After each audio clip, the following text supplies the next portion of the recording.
ನಮಸ್ಕಾರ ರೈತ ಬಂದವರೇ, ನಾನು ನಿಮ್ಮ Basavaraj Keran organic private limited Davanagere ವತಿಯಿಂದ ನಾವಿವತ್ತು ದಾವಣಗೆರೆ ಹತ್ರ ಇದ್ಯಾವುದು ಪರಶುರಾಂಪುರ ಅನ್ನೋ ಒಂದು ಗ್ರಾಮದಲ್ಲಿದ್ದೀವಿ.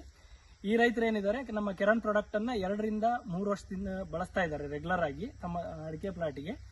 ನಮಸ್ಕಾರ ಇವರು ಅಜರ್. ನಮಸ್ಕಾರ. ಎಷ್ಟು ಎಕರೆ ಬರುತ್ತೆ ನಿಮ್ದು ಪ್ಲಾಟ್ ಟೋಟಲ್? ಇದು ಅಡಿಕೆ 3 ಎಕರೆ ಬರುತ್ತೆ. 3 ಎಕರೆ ಇದೆ ಟೋಟಲ್.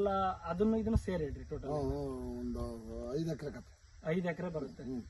ಈಗ ನಮ್ಮ ಪ್ರಾಡಕ್ಟ್ ಅನ್ನ ನೀವು ಎಷ್ಟು ವರ್ಷದಿಂದ ಬಳಸ್ತಾ ಇದ್ದೀರಿ? 22ರಿಂದ 23ರಿಂದ 2023ರಿಂದ ನಮ್ಮ ಪ್ರಾಡಕ್ಟ್ ಅನ್ನ ಬಳಸ್ತಾ ಇದ್ದೀರಿ. 24ರಿಂದ ಈ 1800 ಗಿಡಗಳಿಗೆ ಮಾತ್ರ ಬಳಸ್ತಾ ಇದ್ದೀರಿ. ಆ ಕಡೆ 1000 ಗಿಡಕ್ಕೆ ಬಳಸ್ತಾ ಇಲ್ಲ. ಈ ಪ್ಲಾಟಿಗೂ ಮತ್ತೆ ಆ ಬಳಸ್ತಾ ಇರೋ ಪ್ಲಾಟಿಗೂ ಅಡಿಕೆ ಒಳಗ 2023ರಿಂದ ಏನ್ ಡಿಫ್ರೆನ್ಸ್ ಬಂದಿದೆ ನಿಮಗೆ? ನಮಗೆ ಅಡಿಕೆ ಇದ್ರಾಗೆ ಇಳುವರಿ ಬಂದಿರೋದು. ಎಷ್ಟು ಬಂದಿದೆ?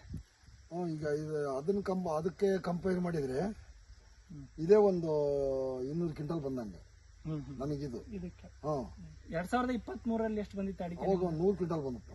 100 ಕ್ವಿಂಟಲ್, ಬರೀ 100 ಕ್ವಿಂಟಲ್. 100 ಕ್ವಿಂಟಲ್ ಆಯ್ತು. ಅವಾಗ ಕೊಯ್ಲಾದಾಗ ನೆಕ್ಸ್ಟ್ ಇಯರ್ ಲಾಸ್ಟ್ ಇಯರ್ ಕೊಯ್ದು ಮಾಡಿದ್ರಿ 23ರ ಮೆಡಿಸಿನ್ ಹಾಕಿ. ಅವಾಗ ಎಷ್ಟು ರೈಸ್ ಆಗಿತ್ತು ಅಡಿಕೆ? ಅವಾಗಲೇ 240ಕ್ಕೆ ಬಂತು, 45ಕ್ಕೆ ಬಂತು. ಈಗ 100 ಕ್ವಿಂಟಲ್ ಇರೋ ಅಡಿಕೆ ಸಡನ್ ಆಗಿ 245 ಒಂದೇ ವರ್ಷದಲ್ಲಿ ಇಳುವರಿ ಜಾಸ್ತಿ ಆಗಿದೆ ಅಂತ. ಇಳುವರಿ ಜಾಸ್ತಿ ಆಯ್ತು. ಒಂದೇ ವರ್ಷದಲ್ಲಿ 100 ಕ್ವಿಂಟಲ್ ತನಕ ಇಳುವರಿ ಜಾಸ್ತಿ ಆಗಿದೆ. ಈಗ ಈ ವರ್ಷನೂ ಎವರೇಜ್ ಅಷ್ಟೇ ಇದೆ ನಿಮ್ದು. ಐತೆ, ಏನ್ ತಪ್ಪೇನಲ್ಲ. ಈಗ ನಿಮ್ಮ ಸುತ್ತಮುತ್ತ ಪ್ಲಾಟ್ಗಳಲ್ಲಿ ಅಡಿಕೆ ಕಮ್ಮಿ ಉತ್ತಮ ಅಂತಾರೆ ಜನ. ಕಮ್ಮಿ ಆಗಿದೆ, ಇಲ್ಲ ಕಮ್ಮಿ ಆಗೈತಿ ಈ ವರ್ಷ ಅಡಿಕೆ ಅಂತ ಹೇಳ್ತಾ ಇದ್ದಾರೆ. ಕೆಲವು ಎಲ್ಲರೂ ನೋಡಿದ್ರೆ ನಮ್ದು ಉತ್ತಮ. ನಿಮ್ದೇನ್ ಆತರ ಕಮ್ಮಿ ಇಲ್ಲ, ಕಮ್ಮಿ ಆಗಿಲ್ಲ. ಈಗ ಎಷ್ಟು ಸಲ ಡೋಸ್ ಬಳಸಿರಿ ನಮ್ದು? 2 ಸಲ. 2 ಸಲ. ಏನೇನು? ಈ ಕೆಳಕ್ ಒಂದ್ಸರಿ ಬಿಟ್ಟಿದ್ರಿ ಬಡ್ಡಿಗೆ, ಮ್ಯಾಲ ಒಂದ್ಸರಿ ಸ್ಪ್ರೇ ಮಾಡಿಸಿದಿರಿ ಲಾಸ್ಟ್ ಇಯರ್. Last year. ಮತ್ತೆ ಈಗ ಇದ್ರೊಳಗ ಈ ಬಳಸೋದ್ರಿಂದ, ನಮ್ಮ ಪ್ರಾಡಕ್ಟ್ ಅನ್ನು ಬಳಸೋದ್ರಿಂದ ನಿಮಗೆ ಚೆನ್ನಾಗ್ ಅನ್ಸಿದೆ? ಚೆನ್ನಾಗ್ ಅನ್ಸೈತಿ. ಈಗ ಚೆನ್ನಾಗ್ ಅನ್ಸಿದ್ಕೆ ಮತ್ತೆ ಮುಂದೆ ಆಗ ಟೈಮ್. ಈಗ ರೋಗಗಳಿದ್ವಲ್ಲ ನಿಮ್ ಪ್ಲಾಟ್ ಅಲ್ಲಿ? ರೋಗ ಕಡಿಮೆ ಆಗಿದಾವ. ಏನೇನ್ ರೋಗ ಇತ್ತು? ಅದೇ ಸುಳಿ ರೋಗದಂಗ ಆಗಿರೋದು, ಆಮೇಲೆ ಇದು ಒಡೆ ಎಂಬುದು ಮುರುಗಾಗಿ ಆಗೋದು, ಇದು ಸಲೀಸಾಗೈತಿ.